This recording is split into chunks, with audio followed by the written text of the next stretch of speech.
नमस्कार दोस्तों। भारतीय राजनीति में मतदाता सूची का विशेष गहन पुनरीक्षण एसआईआर एक अहम मुद्दा बन गया है। चुनाव आयोग ने शायद सोचा भी नहीं होगा कि मतदाता सूची को लेकर इतनी बड़ी समस्या खड़ी हो जाएगी। चुनाव आयोग एक स्वतंत्र संस्था है, उसकी जिम्मेदारी निष्पक्ष चुनाव कराना है और अगर चुनाव में कोई गलतियां हैं तो उससे सुधारें और निष्पक्ष चुनाव कराएं। और चूंकि हमारा देश एक लोकतांत्रिक देश है, यहाँ किसी भी मुद्दे पर सवाल उठाए जाएंगे। सब कुछ ठीक ठाक होने पर भी लोग सवाल पूछेंगे और सवाल पूछना लोकतंत्र का नियम है। और स्वतंत्र संस्थाओं की जिम्मेदारी है कि वे प्रश्नों का सक्षमतापूर्वक और तर्कसंगत ढंग से उत्तर दें, क्योंकि लोकतंत्र का अर्थ है प्रश्न और उत्तर। दोस्तों, यहाँ दो पक्षों के बीच लड़ाई है। एक है चुनाव आयोग और दूसरी है विपक्षी दल कांग्रेस समेत अन्य पार्टियां। लड़ाई किस बात पे है? मतदाता धोखाधड़ी, मतदाता सूची और चुनाव प्रक्रिया पर। सवाल यह है कि इन दोनों पक्षों में से किसने अपनी जिम्मेदारी ठीक से निभाई है या निभा रही है। विपक्षी दल का काम सवाल पूछना है और सवाल कैसे पूछे जाए ये विपक्षी दल तय करेगी, न कि सरकार और ना ही कोई नौकरशाह।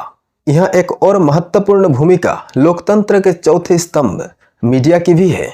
मीडिया की जिम्मेदारी सरकार और विपक्ष के बीच संबंध स्थापित करना और सवाल जवाब वाली खबरों को जनता के सामने तार्किक ढंग से प्रस्तुत करना है और खास तौर पर सत्ताधारी दल को जवाब देने के लिए मजबूर करना है। क्या मीडिया अपना काम सही तरीके से कर रहा है? आज देश में जो हालात पैदा हुए हैं उसके लिए कौन जिम्मेदार है? विपक्षी दलों का चुनाव आयोग पर से भरोसा क्यों उठ गया है? बार बार ये क्यों कहा जा रहा है कि वोट चोरी हो गई या वोट चोरी हो रहे हैं?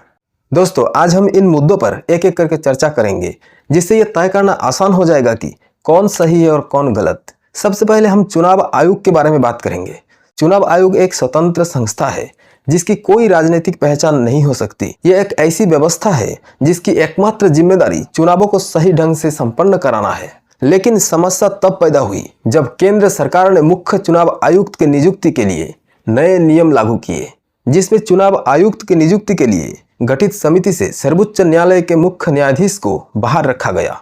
उनकी जगह सरकार के एक कैबिनेट मंत्री को नियुक्त किया गया। इस समिति में प्रधानमंत्री, एक कैबिनेट मंत्री और विपक्ष के नेता शामिल होंगे। ये तीनों मिलकर चुनाव आयुक्त की नियुक्ति करेंगे।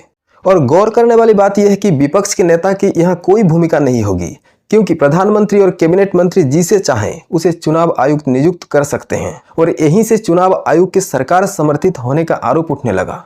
और यह सवाल उठना स्वाभाविक है। विपक्षी दल शुरू से ही इस कानून का विरोध कर रहा है। अगर चुनाव आयोग एक स्वतंत्र संस्था होती तो उसकी नियुक्ति एक स्वतंत्र प्रक्रिया के जरिए होनी चाहिए थी, लेकिन ऐसा न करके यह सरकार के पक्ष में चला गया। और यही कारण है कि आज उसकी विश्वसनीयता पर प्रश्न चिन्ह लग गया है। एक लोकतांत्रिक देश में निष्पक्ष न्यायिक प्रणाली एवं स्वतंत्र चुनावी प्रक्रिया के बिना लोकतंत्र जीवित नहीं रह सकता। चाहे कुछ भी हो जाए, लोकतंत्र में ये दोनों बातें सर्वोपरि होनी चाहिए। लेकिन यहीं पर एक कमजोरी रही है, इसलिए आज देश की चुनाव प्रक्रिया पर संदेह जताया जा रहा है। दूसरा है मीडिया। आज देश में मुख्य धारा के मीडिया की भूमिका भी बेहद शर्मनाक है। देश का मीडिया सत्ताधारी सरकार से सवाल पूछने के बजाय विपक्ष पर ही सवाल दागता है, यानी मलाई खानी है तो सरकार के भलाई में लगे रहो। तीसरा पक्ष विपक्षी दल कांग्रेस समेत और बहुत सारे दल हैं जो विरोधी खेमे से आते हैं। विरोधी दलों का काम है सरकार से सवाल पूछना। विपक्षी दल का काम देश हित और लोकतंत्र की रक्षा के लिए सत्ताधारी दल से सवाल पूछना और जवाब मांगना है। विपक्षी दल हमेशा से यही करता आया है।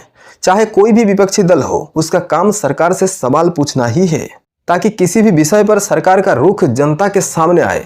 और मौजूदा वक्त में विपक्ष यही कर रहा है। देश में बहुत सारे मुद्दे हैं, लेकिन उनमें से महत्वपूर्ण मुद्दा चुनाव आयोग वाला निर्वाचन प्रक्रिया का मुद्दा बेहद महत्वपूर्ण और संवेदनशील है। क्योंकि हर किसी का वोट देने का अधिकार है, तो उसका वोट सही जगह पर जा रहा है कि नहीं, ये जानना भी बेहद जरूरी है। ये बात सच है कि चुनाव आयोग का व्यवहार में और पारदर्शिता लाना होगा। साथ ही विपक्ष का सवालों का जवाब सुसंगत तरीके से देना भी उसके कर्तव्य में पड़ता है। बिना कुछ छिपाए सारे तथ्य जनता के सामने रखना जरूरी हो जाता है, क्योंकि चुनाव आयोग के क्रेडिबिलिटी पर सवाल उठने लगे हैं। यही लोकतंत्र है जहां हर चीज जनता के समक्ष रखना पड़ता है, ताकि लोगों के मन से संदेह दूर हो। सत्ता और समय दोनों बदलते हैं, लेकिन लोकतंत्र को जीवित रखना तो हर नागरिक का कर्तव्य होता है। अब देखने वाली बात यह होगी चुनाव आयोग अपनी क्रेडिबिलिटी को कैसे बरकरार रखता है, सबूत और पारदर्शिता के साथ या सिर्फ बयानबाजी से।